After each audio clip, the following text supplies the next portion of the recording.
Anong mensahe ang kailangang marinig ng mga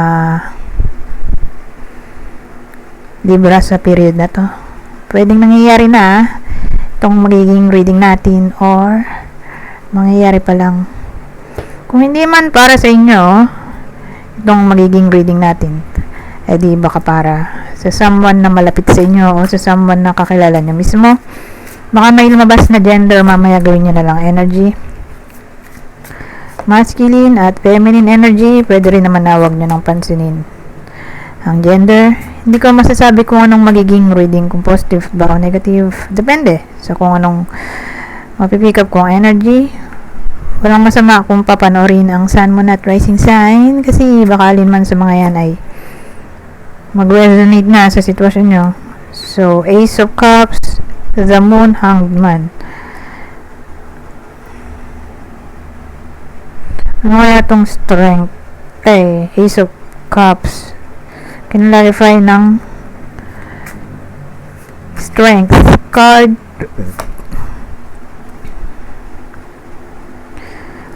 Para yung ace.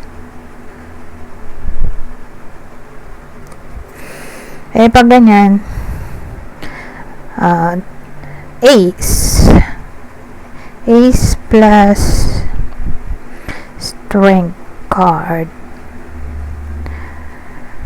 Anong topic dito?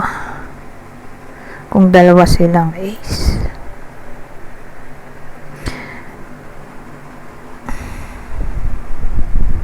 Teka, magdadagdag ako ng ibang cards. Kasi nakukulangan ako sa information. Hindi ko alam kung career ba to, relationship, or kung ano man. Tingnan natin. Anong subject bago ako mag-proceed dito sa dalawa.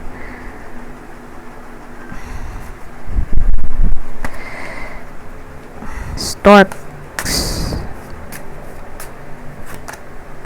Bouquet. Kaya to. Stork bouquet. Woman. So, ang bidan natin ay babae. Babaeng Libra, or ito yung person ng Libra, or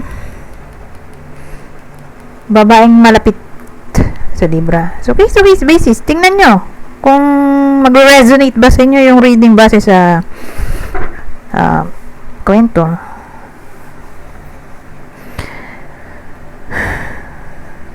Stork.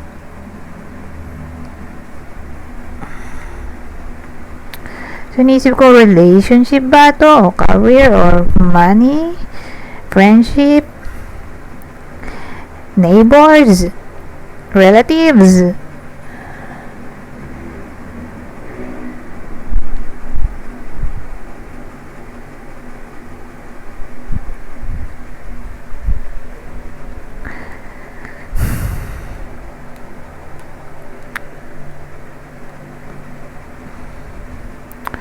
So, ano to?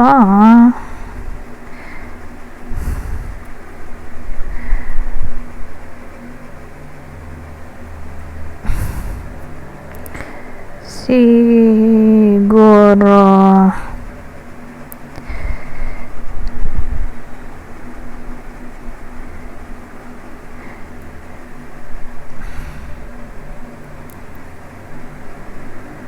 single yung bida dito.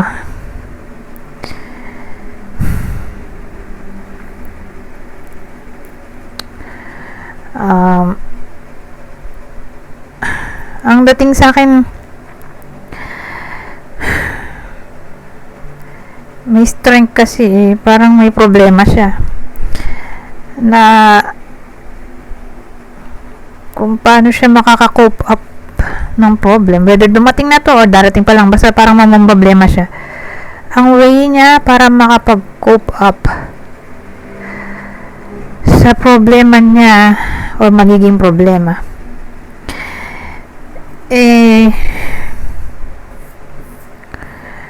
gumastos. So, ewan ko anong gagastusin niya. Gagastos ba siya pang-pamper sa sarili niya? Malaki ang chance. Sabihin natin, bibili siya ng gift sa sarili. mga luho. Or baka magbakasyon siya somewhere kung saan. Siyempre, pag dumala ka, edi kailangan mo rin ng pera, di ba?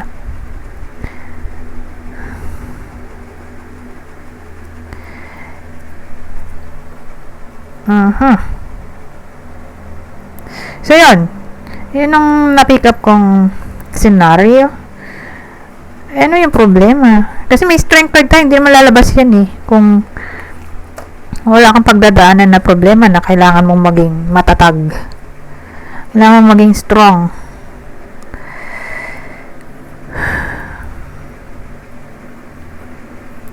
Ano kaya yun? So again, single yung bida ha.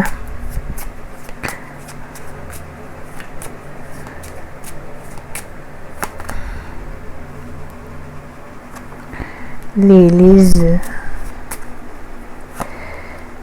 Woman ulit. Woman na nga yun eh. Woman ulit.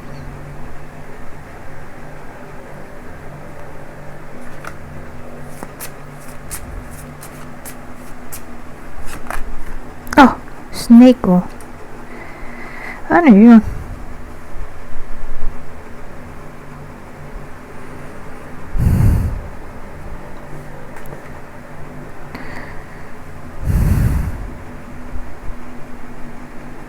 Wala mang pwedeng case. Kasi, mamaya, malalaman naman natin eh, pag lumipat ako sa card na to, at sa card na to, kung ano yung magkakaparehas na scenario, edi, ibig sabihin continuation. So, sa ngayon, since hindi ko pa nga alam kung ano bang topic dito,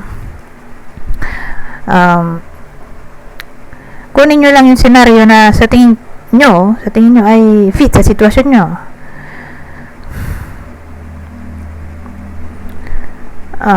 Or sa kakilala nyo.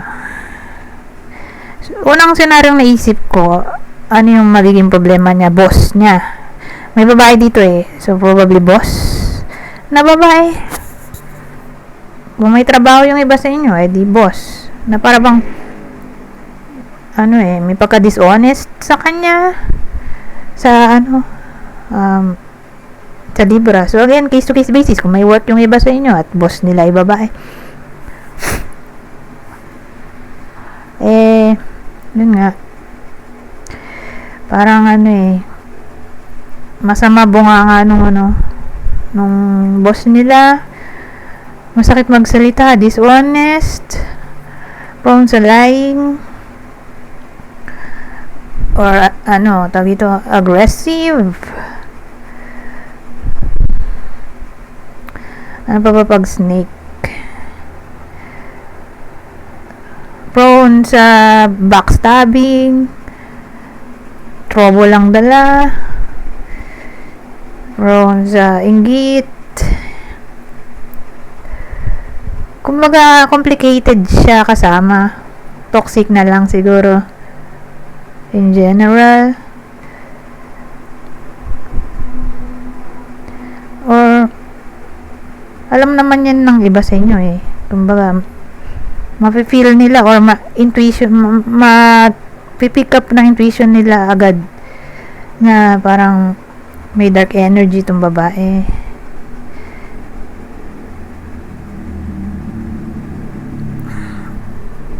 So, boss siguro eh, matanda kasi to eh.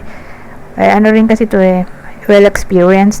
So, kung dito boss eh, anyone na matanda, babae sa iba sa inyo, regardless kung sino yan, basta mas matanda.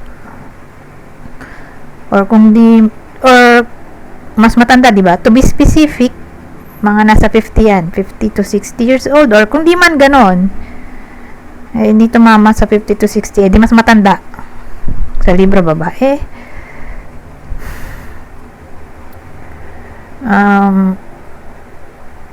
Or flirty siguro. Kasi ano to eh, mistress din to.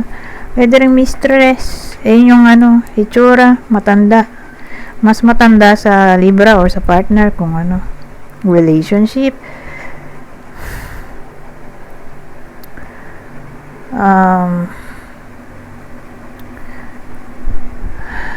Mistress. sarcastic,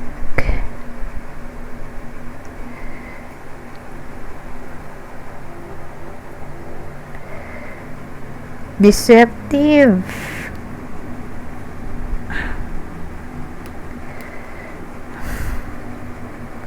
prone sa betrayal,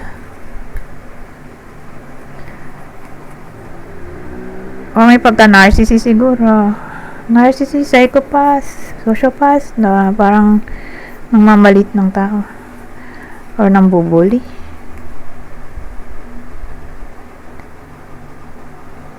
Parang walang empathy. So, tingnan natin.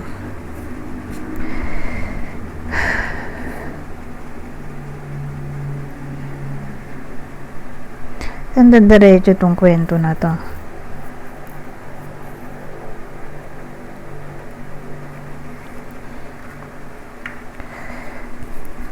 Kung anong uulit. Diyos ko, sana maalala ko. Sa dami ng sinabi ko. Anong senaryo yung uulit. Tingnan natin dito sa The Moon.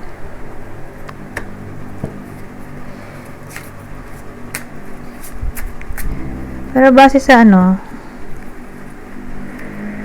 senaryong naisip ko, parang ang problem ay kung di third party ay ka-workmate. Tingnan natin dito, ha? Sa The Moon. So, pwede siyang magdugtong. Pwede rin hindi. Kasi minsan kahit anong gawin ko, hindi sila nagdudugtong. Minsan naman, kung kailan nandito ako, doon ko na-realize na magkarugtong pala. Kasi minsan, hindi sila magkarugtong. Pero nung nandito na ako, doon ko na-realize karugtong pala. Tingnan natin. The Moon. Emperor. Empress. Magjowa to oh.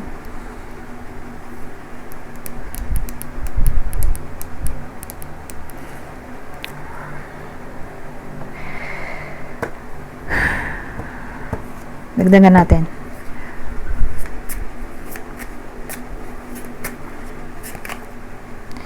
Five of Swords.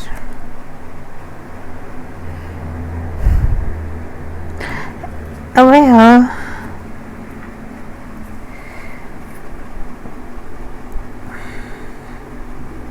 muulit na kasi yung deception deception. Yung sabi ko, eto 50 to 60. Eto na yun Sabagay, 60 naman to.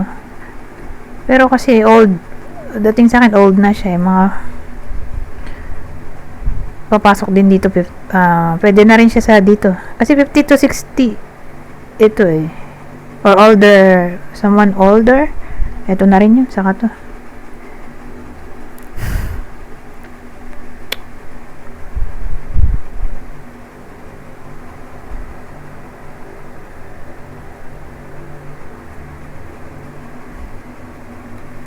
Well, ang dating na sa akin, may nag-cheat dito.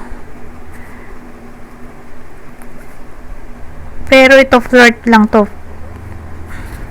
May someone na flirt, lumabas yung babae. Di babae.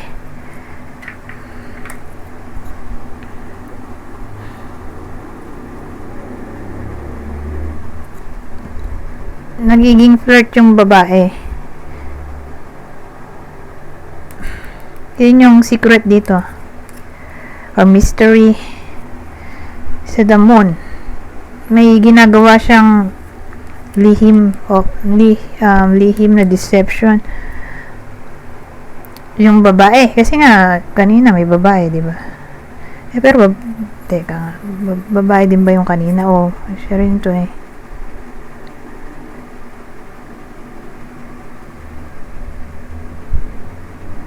Tapos pinamper niya yung sarili niya. Bumili siya ng mga kung ano-ano kasi depressed siya. Well, marami pwedeng case dito.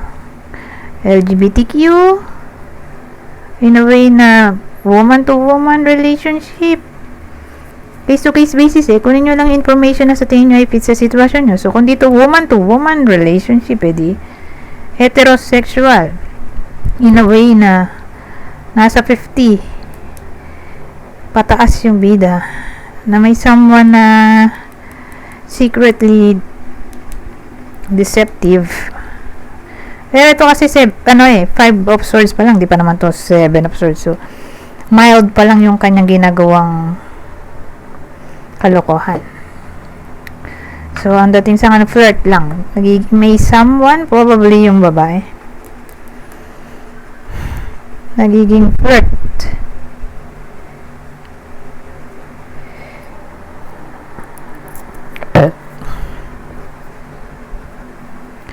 Kaya lang, base sa tinakbo ng reading dito, bumibili siya ng mga kung ano-ano.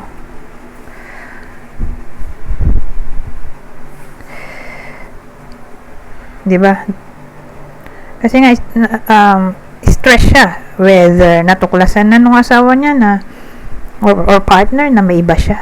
May pinaflirt siya at nag-lead sa separation or arguments. Or nagigilty siya. So, dahil sa guilt niya, syempre, may stress ka rin, edi, para makapag-cope up sa stress, bili siya ng bili ng mga kung ano-ano. Pero tingnan natin. Malalaman natin kung anong senaryo nga ba talaga dito sa Hanged Man.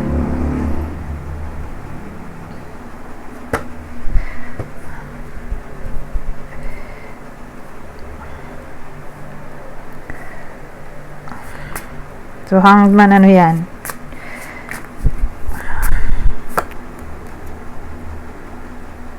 Nine of Cups. Ayun, nag-flip na to. Knight of Swords.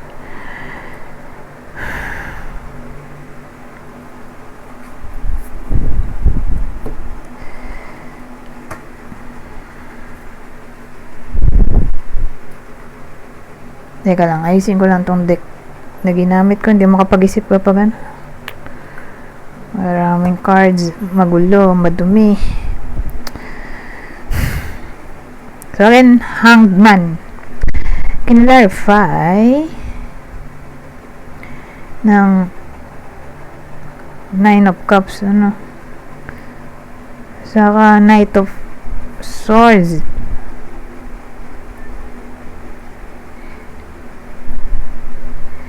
Nine of Cups.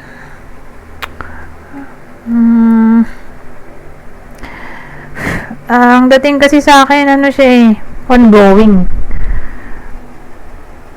ongoing yung trial in a way na hindi pa alam to nung kanyang partner. So, base sa tinakbo ng reading natin, whether nangyayari na to, itong mga sinabi ko kanina, o mangyayari pa lang pero isa lang yung direction. May ikalandian yung babae or yung bida dito. Pero tingin ko yung babae kasi yung umulit kasi. Babae to. Ito lang naman nag-iisang lalaki. Energy to ng babae kasi babae din yung kanina. Ito. Babae to, diba? Tapos siya ulit. Ano to parang woman to woman relationship or kung heterosexual in a way na may babae at lalaki. Nagigilty siya may kalandian siya tapos nagigilty siya at the same time. Ngayon, dahil sa stress, kasi nga alam niya sa sarili niya mali yung pinapasok niya, hindi naman niya ma-let go at the same time yung nagugustuhan niya. Kasi may Nine of Cups dito, parang siya wish fulfillment or masaya siya sa ganong sitwasyon kaya hindi niya maalis ang sarili kahit alam niya sa sarili niya na mali, in-entertain niya pa rin yung nagugustuhan niya, pero again, kalandian lang naman to, Pero kung hindi mape-prevent, di papasok na yun sa third party situation. Pero parang type niya yung crush niya. Yung kalandian niya dito. Or naglalandian pa nga lang. Pero hindi pa sila. Kasi sabi, yung Knight of Swords, parang hidden motive. Hangman nga, trial. Or illusion. Kasi Neptune yan. So, pag ganyan, na-inlove kasi siya. So, pag ganun, na-inlove again. Kasi nga, may karelasyon na siya, diba? Na-inlove siya ulit. Hindi siya makapag-isip ng matino dito.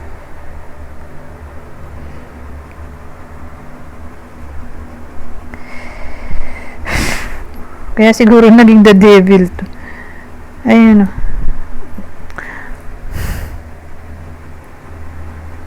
Pwede din daw ganun may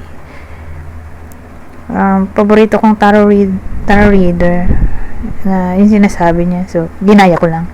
Ginaya ko lang yung idea niya kasi favorite ko naman siya. Anyways, parang ito na yung kanyang dream man. Yan dating kaya hindi niya mayalis ang sarili sa ganitong sitwasyon kahit alam niya na mali.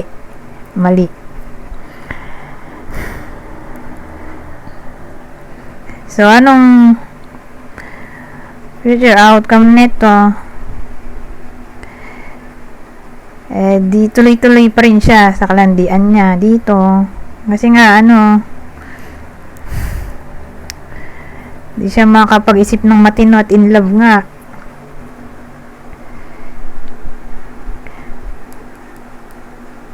Pero nagigilty siya at the same time. Kasi nga niloloko niya yung asawa niya.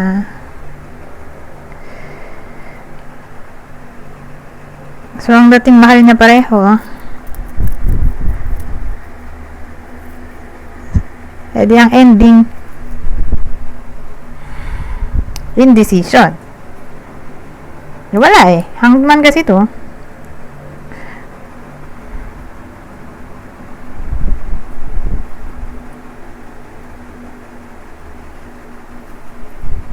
O baka ex-partner niya yun, yung third party.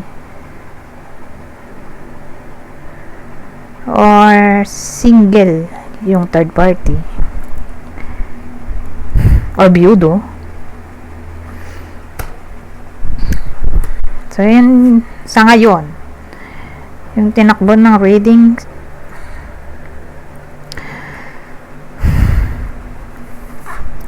Anyways,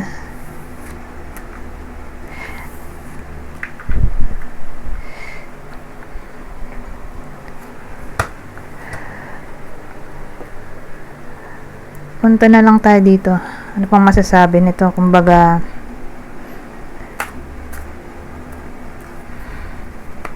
ito yung possible partner. Regardless kung kayo yung babae o lalaki dun sa reading natin. Or, kayo ba yung bida sa reading natin. Ito yung possible partner. Okay? Ng Libra. Aquarius. Taurus. Leo. Ngayon, kung di man para sa inyo itong reading, di baka para sa someone na malapit sa inyo, kakilala o idol. Ito ang possible zodiac sign niya.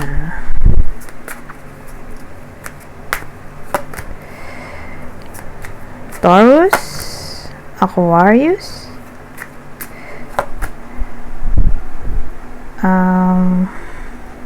Sagittarius. Ngayon, dito naman tayo sa susunod na deck. Ano pang masasabi nito? Ibang senaryo. Sa ibang senaryo, Salmon, Wisdom, Squirrel activity. So, sa period na ito, mag-gain ng wisdom ang iba sa inyo through activity. O, ewan ko anong gagawin niyo, may activity. Kumbaga may gagawin ng iba sa inyo sa period na to na magkukos para may ma-realize na wisdom.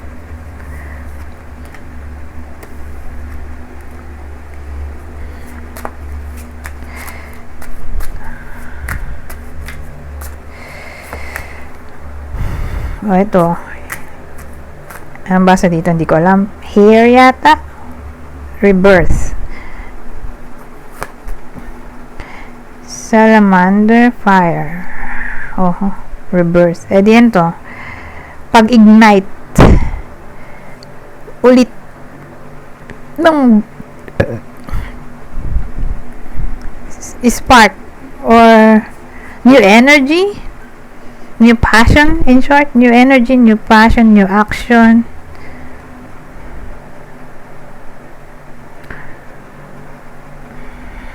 So, in short, may transformation, death and rebirth. May transformation na maaaring mangyari sa period na to. More like improvement.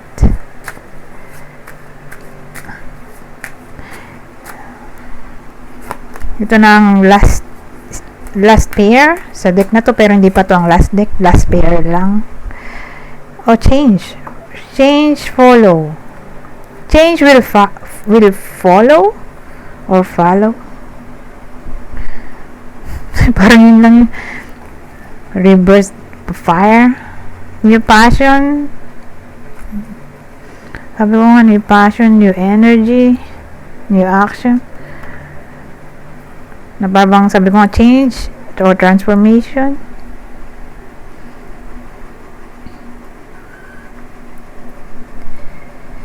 So, ibig sabihin, need talaga mangyari itong desire. Desire na magkaroon ng transformation or renewal. So, kung magkakaroon nga ng desire dito sa fire, change will follow.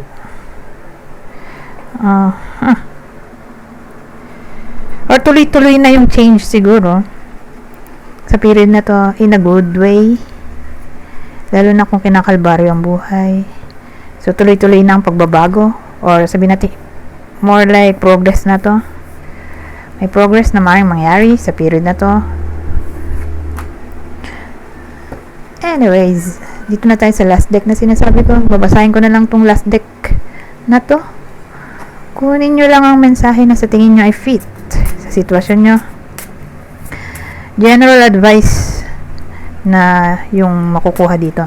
Okay? General advice at prediction sa period na to. Oh, ito maganda. Oh, soulmate.